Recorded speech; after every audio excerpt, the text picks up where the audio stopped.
கவலை இறையடியானின் பண்பில் இறைமறை கூறாத ஒன்று. என் நேசனே, தங்கள் தலைகளுக்கு மேல் வாள்கள், எதிரிகள் குனிந்தால் மரணத்தை எதிர்கொள்ளும் நிலை. இறைத்தூதர் அந்த நேரத்தில் கவலை கொண்ட தன் தோழருக்கு சொன்ன வார்த்தை, கவலை வேண்டாம், இறைவன் நம்மோடு இருக்கின்றான். இறைத்தூதர் மூசா, முன்னால் கடல், பின்னால் எதிரிகள், உடனிருந்தவர்களின் வார்த்தை, கைவிடப்பட்டு விட்டோம் மூசா.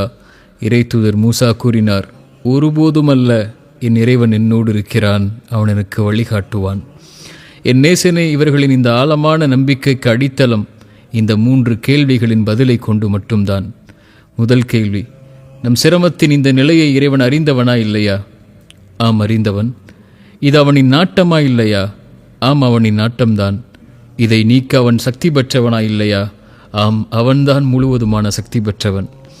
என் நேசனே, இந்த 3ஐயும் உணர்ந்து இப்போது இந்த வார்த்தையை மீண்டும் ஒரு முறை சொல், இறைவன் என்னோடு இருக்கின்றான், அவன் என்னை ஒருபோதும் கைவிட மாட்டான்.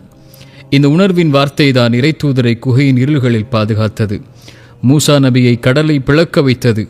அவர்களை பாதுகாத்த அதே வார்த்தை உன்னையும் என்னையும் எப்படி பாதுகாக்காமல் போய்விடும்? ஆனால் என் நேசனே, இறைவனை உன்னோடு இருக்க ஆசைப்படும் நீ அவனோடு இருக்கின்றாயா? அவனோடு நீ இருக்கும் வரை மட்டுமே அவன் உன்னோடு இருப்பான் என்ற உண்மையை ஒருபோதும் மறந்து விடாதே.